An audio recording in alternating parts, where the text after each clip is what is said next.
Hey everybody, welcome back to a Midgard's Well podcast. Joining us are the usuals. We have not Batman, Captain Panda. Roman. Allie. Chris. Tonight's subject is going to be one we're all very fond of, and that is Wights and house whites and whites in general. Go ahead and spell that for me. W-I-G... Oh my god, I can't remember. W-I-G-H-T. Thank you. This No, is the, because every time somebody asks me that, I get... Yeah. This is the late English word for spirit or specter. This is a creature that can be malevolent or malevolent. Benevolent. Benevolent. I was B-E. I messed up that third letter. They are a lot of times called wights. Their actual name, though, is Vaettir. This is like the broad umbrella term that kind of encompasses all of the... Berries. Yes. We've just recently done a nice compendium kind of background search on some of the monsters. If you look on our Facebook page, the month of January, we spent entirely talking about creatures and stuff. And this is how we came across things like the Ray, which have like the Strotre, the rays of the storm, and the rays of the boat. These are spirits that every day encompass our world. So we'll give you a little bit of a history, some different examples, and then we'll talk about some, experiences that we've had with them as well. So then, the simple thing to start off with is, how does one tell a wight from something else? Because they're, again, different spirits. I've always attuned wights with more nature or cleanliness. These are spirits that have been around for a long time.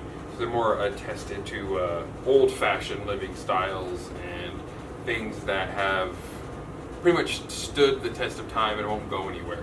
Housing, the day you have to dust the house, spring cleaning, what you do with your scrap food. There's a lot of fun stories with pissing off wights by throwing something out your window and hitting one.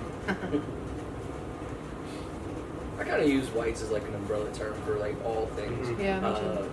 Recently found out about the term Hodekin from the artist Sam Plagle, but the Hodekin, wights, spirits, fairies, whatever it may be. I just kind of use it as an umbrella term because I can never really remember the word Vaettir. So it just seems easier to say wights or fairies for me particularly, and just kind of encompass all of them. If I've been any of them, they haven't told me yet, so I'm not too worried about it.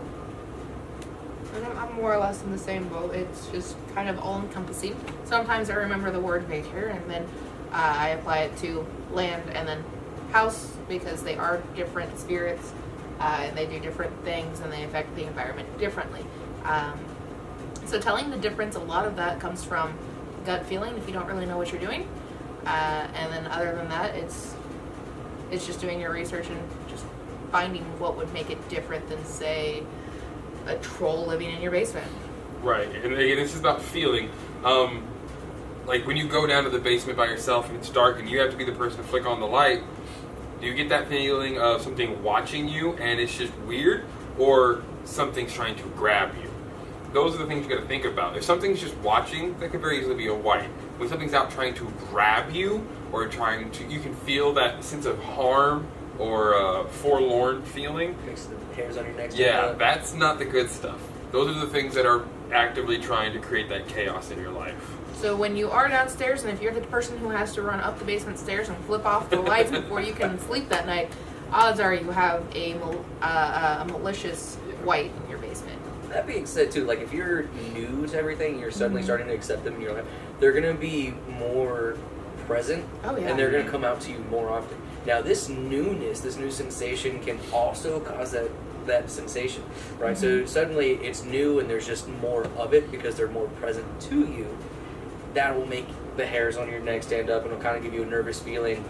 Just like riding a roller coaster gives you a really nervous feeling. But or it's like when you turn a ham radio on for the very first time and it hasn't been on for a while, it makes a high-pitched squealing noise and then it goes back. So when you get into this world and you start using magic, you talk to the gods, you talk to the spirits, well, the one things that are there around you the most of the spirits, they're going to notice this and they're going to want to talk back. We've all said this ourselves, the spirits have been very neglected lately because these spirits of the land, some of them aren't all our ancestors. These are the Lakota and the Sioux people. Like, this is a land filled with different energies, And a lot of them have been called different names for a very long time, and they're just happy to have someone finally talking to them again. So it may be what they're getting at is it's going to be overwhelming initially at first, mostly because they have someone to talk to and they're all going to talk at once. I remember the first time it happened to me, bright lights flashed, a bunch of different stuff happened all at once, and it was absolutely terrifying. I hid underneath my blanket and there was nothing I could do. I was trying to go to sleep, so there was a blanket involved.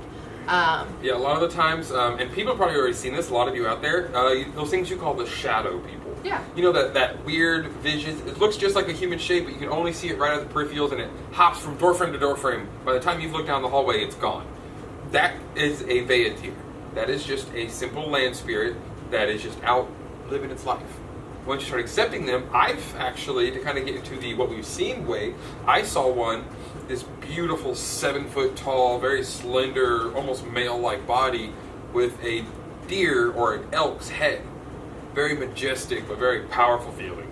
And he was just sleeping in our bed. It was like he had used our home as a little hotel for the night. And we had said, that's fine, as long as things don't go awry or missing, you're more than welcome to stop by whenever you need to. So, something to think about when you do start getting into it the first time, set your boundaries. Let them know what you're okay with. Yeah, a lot of times, so like when you start getting into new things like that, if you go visiting magic or eclectic bookshops, a lot of times when you start looking at these things and you see someone that's been in it for a while, especially if they follow another sort of belief system, one thing that I heard all the time, Chris has heard a couple of times too, is, hey man, be careful, because the more you talk to fairies and spirits, the more that you're going to invite them in. Mm-hmm. That's 100% true, except we don't say, hey man, be careful, because they are going to, like I said, they're going to make themselves more present because they know, hey, they're listening, they're speaking, they're doing stuff for us, and it kind of just opens up this can of worms. And you're going to hear a lot of people say, hey, be careful with that. You can, get in a dangerous spot. So, not typically. A really good way of protecting yourself on that, like Chris said, set those boundaries. Mm-hmm. Really set the boundaries of what your home is. And if it starts getting out of hand, that's what sage is for. Sage and runes. Remember, this is not a Christian religion. It's very easy for a lot of people in those beliefs to be like, oh, if I just tell the spirit to be gone, it will. Not necessarily. Sometimes you don't always have that kind of power over it.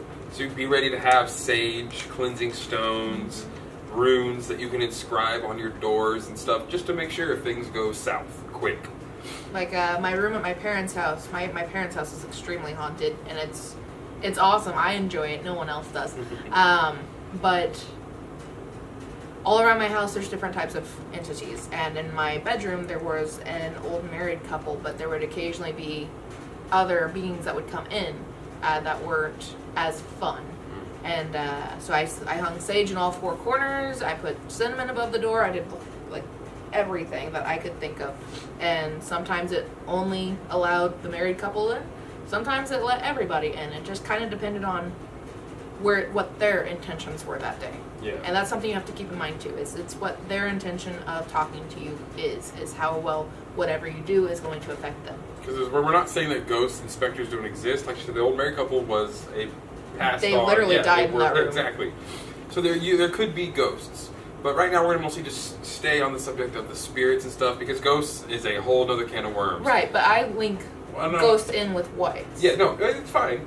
I'm saying there is still a specific way to deal with people who were alive at one point, right, and things that have never been dead. But a lot of what I've encountered as far as dealing with things that have never been dead work also for ghosts. Okay. So it's, again, a lot of what their intention is when they come to talk to you. Now, something that I did want to share is when it comes to Vaettir, land or house, usually they're kind of a silvery glowing thing, because at least more than one of us have seen them as a silver glowing entity that takes on the shape of just about anything. And there are some people that see it as a black flowy figure, like for pop culture references, the Dementors in Harry Potter. And it could be scary. Yeah, it can very easily be the way that we perceive it, the way they want to be perceived, a mixture of those things, or the type of spirit you're dealing with. To get into a bit, like I said, there are the Vaettirs of the land, the sea, ships, houses. In all honesty, the Nisa, little gnomes who like to bother people around Yuletime, pot licker, spoon stealer, all those people. They are the same classification. They are Vaettir. They are land spirits. Now, one of the big ones, one of the big gnomes that he's talking about is actually why we leave the milk and cookies out at Christmas time. Because that land Vaettir you want to appease, basically. You leave out the milk and cookies. The milk is from your land because you had a cow, and then the cookies is from the grain that either you grow or whatever. But the milk and cookies were actually left out so that they'd be appeased and then allow you health upon your cattle or whatever livestock, and then a beneficial crop that year. And to think, if you could leave sugar out for something like this, sugar was a huge commodity back in those days. So if you made a sweet bread, a dessert bread, and you could offer that to a spirit, that was a huge offering you were making, because you were giving up something that was so hard to come by, in especially Scandinavia. And those theories and those practices are even around today in modern Iceland. They actually have an entire group in the construction of roads and stuff that talk to the area, and they make sure when they're building a road through Iceland, they can't just tear down a bunch of stones, because pixies and elves might live in those stones. So they actually have to plan where the road goes depending on the spirits. Basically, a department of fairies. Yes. So it's a very modern aspect still. It's not something that is only for the pagan and the ancestral-minded people, the more historically, I'd say, accurate, or people who just care more for that kind of accuracy in their life. It's modern. It's out there. The offerings are much easier to come by. Chips Ahoy milk, I'm sure they'll like it. It's always better to make something if you can, because it has a bit of your essence into it then, but I think they'll take anything right about now. It's not very many people leaving out milk and cookies for the little creatures anymore. Or a nice warm thing of butter. So what are some experiences that we've had then? Well, we've talked about visual ones. It's easy. You see the shadow people, or you've seen like the visual aspects, the shapes and stuff. The one that I mentioned earlier, the elk-headed Vaettir, I had noticed him in my house because all of a sudden light bulbs were just going on and off. Because I think it was actually during a kindred night. It was. There was a hallway light bulb that would just refuse to stay off. Go in and turn it off and switch back on. And that's when I was kind of like, all right, there's got to be something here. Started doing some sleuthing around and found, oh, you're spending like a little bit of time here. That's fine. I don't mind being a hostel. Just don't mess anything up. Let's see. I saw a bunch of land Vaettir. They looked like possums, and they ran in front of my car one day. And it looked like a herd of possums, and I don't think that's a thing. And it was just one of those moments I slammed on the brakes, and there was no one behind me, thankfully, because to them there was nothing there. And I'm just like, okay, guys, keep crossing. Let's go, let's go, let's go. Because it's a fairly busy road. But and then that night I had my first encounter with the ghost in my house. Was also, Vaettir in general. I had Fae, like, they literally were on top of my head batting me with their wings while I was hiding underneath the covers. It was a truly terrifying experience, but it was one of those moments of, you're here! Welcome. Welcome! And I'm just like, why? Why? Why are you doing this to me? And then it leveled out. But, and then when I moved to this house, and that's still a thing, if you go up into the hallway and you try to turn on the light, it flickers and then turns off. It will not stay on. And it's not an electrical issue, because there's times where it will stay on and it's fine, but then you stand there and you can feel the wight that lives in the hallway, and it just flickers and turns off. And it's just like, I had set boundaries that if they ever wanted to talk, to go ahead and mess with the lights. Oh, yeah. And the lights were fine for like a solid month, and now lately they've been like, it's just like, but I'm busy now. I'm sorry. I have stuff to plan and do. I'm trying to get married. Leave me alone. And that's something else to think about too. Like they'll probably show up even more if there's a huge occasion going on. They're excited too. They're like, oh man, look at all this. All these humans are getting together. I'll feel the energy. Oh, this is so fun. Especially pixies and fairies. Yeah. They don't give a damn about your plans. No. Or on the other hand, if you're like really anxious because some big event's coming up, they're like, hey, you're messing up with all of our energies, man. You're putting this all over the house. Flick, flick, flick, let's talk. Yep. Well, I feel like that one's been a lot more active again lately since that got finished. That'll do it. And that's a part of it too. Once you start setting up your holy spaces and you have put all this power into a certain part of your home, they're going to flock to it.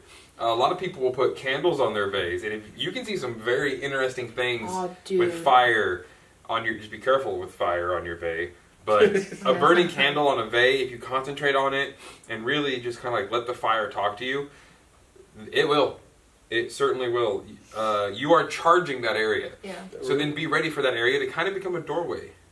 The coolest thing I've seen with using candles on my vase is I had a food offering set up to the gods, and the candle I used for the Asir shot up and then wrapped around and into the bowl. Nice. That was so cool. And Cody saw it too, which was even better. It's always better when someone else sees it because then you don't feel as cool. Well, and it made him believe easier. Yep, that's a really simple beginner's way of meditation as well. For those of you who've never meditated before, as you're building your first faith, there are candles. Like a first meditation practice is light a candle and then stare at the wick and imagine yourself in the place between the wick and the flame, or see what sorts of things you see in the flames. So there's all sorts of really awesome things to do with fire and candles and things, especially as you're getting into like land wights and things like that. So then, I just realized what we were doing, because we're good at it. Back to the original question, Roman, what is one of your first or bigger experiences with the land wights or Vaettir of some sort? Most of it, they just like to fuck with me. Somehow I end up a lot with like tricksters, and I just call them borrowers because I watched that movie so many times as a kid. Yeah. I have random shit go missing all the time, or actually like you just had your wallet go missing, and your wallet's missing. You clean off that table, and then 5 times we destroyed that living room looking for my wallet, and then went back to the table, and right next to my wife's coffee cup, which she drinks a lot of coffee, so she was constantly touching it. There it is, just sitting there, all pristine, with my wallet, which kind of slightly open, and my ID tucked inside of it. Like, okay, we're done with this. You can have it back now. Yeah, and so I get stuff that go missing a lot that just show up in a random, perfectly plain view place that you're like, I know I had that place clean. Mm-hmm. Like that wasn't there. I know for a fact that was not there.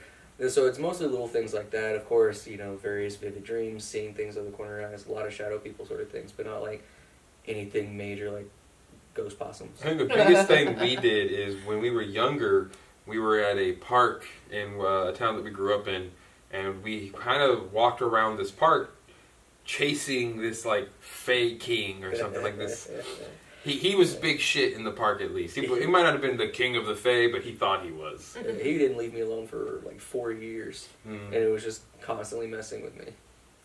There's some fun stories with that, but not for this. Actually, one that I did invite a little bit more fun into my life with is I offered about an entire gallon's worth of wine that I had found to some of the Vaettir. I was like, oh, this is fresh. Just popped it open, poured it out. Later that day, I guess they were drunk because I had little acorns from a tree just thrown at me, like a good 10 feet away. And I just felt acorns just like pelting me in the back of the head, and I turned around and I didn't see a squirrel, and I didn't see anything else. And I wasn't there. Yeah. But they'll have fun. They'll have fun, mischievously or just witty. They'll have fun. And then some cool examples, too. Like, we had an apartment once where we went out and we made this. We had these 3 trees, and we made an offering in these 3 trees. Before this point, it was typically to Odin, whichever god was relevant at the time, and the Norns. Mm-hmm. And we saw the 3 trees. We were like, oh, it has to be that. The next day, a perfect circle of white mushrooms popped up. So we made another offering. This time it was Odin, whatever god was relevant, the Norns, and then any land wights present listening. The next day after that, I found $10 in the street walking to work. So I mean, so now since then, at any time, it's always Odin, the land wights, the Norns, and whatever relevant god. Now, Bat God, have you had any experiences? Captain Panda today. Well, Captain Panda, have you had any experiences? Wasn't sure. Well, first, I want to say that when dealing with the land wights or the house wights, sometimes even if you're not just openly communicating with them, if your house is relatively quiet, the more magic that you do in your home, the more active they will be. For sure. That was part of kind of the opening of them in our house. having a kindred night on my initiation during Yule. Yeah. A lot of awesome energy happened that night, and after that they were just super crazy in our house. But probably the coolest experience that I had with the Land Vader is I was driving back from one of the locations I work at to my main location, and it was dark outside, and as I was driving down the road, a very silvery, flowy figure would be on the side of the road, and I would look at it, kind of shake my head a little bit, look back, it was gone. And I would drive a little farther down the road and be on the other side of the road, and it was just staring at me, and I'd shake my head and look at it and be like, are you really there? It would disappear. And this happened probably the 3 miles it took me to get back to my main location. And I called Allie up on the phone oh my gosh, you would not believe what just happened. And yeah, that's probably the coolest experience that I've had. So I really hope all of that is audible to the camera. yeah. I really do too. She spoke up a bit. She was looking at the camera, so I think she did. Yeah. Projection is all that really matters. Yeah, that way they can read your lips. You got to make sure you look. Yeah. All those fails, subtitles. Yeah. Read my lips.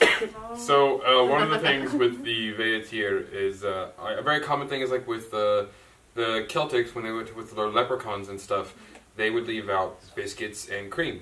So there are kind of certain offerings for certain Vaettir. You can look it up.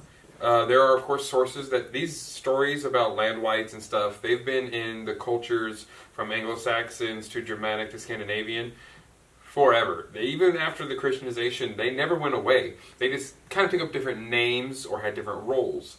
It happened a lot with the gods even. They would become saints or spirits. So there's still a lot of folklore and awesome tales out there about the original ways people looked at the land spirits. So there's sources all over the place. You can definitely go out and find them. Of course, we always say the Eddas are an amazing source to start off with. But when giving an offering to them, I've always, me personally, I like to give the land Vaettir things from the land. I'll make a little thing out of sticks or mud or rocks, bread, because wheat grows from the ground, or a nice cold glass of water and something else on a hot day. I like to think of them as the working force. What would the working class spirit want? Oh, so a little bit of food. Yeah, a little food, a little bit of alcohol, and maybe something shiny. They do appreciate shiny. Yeah.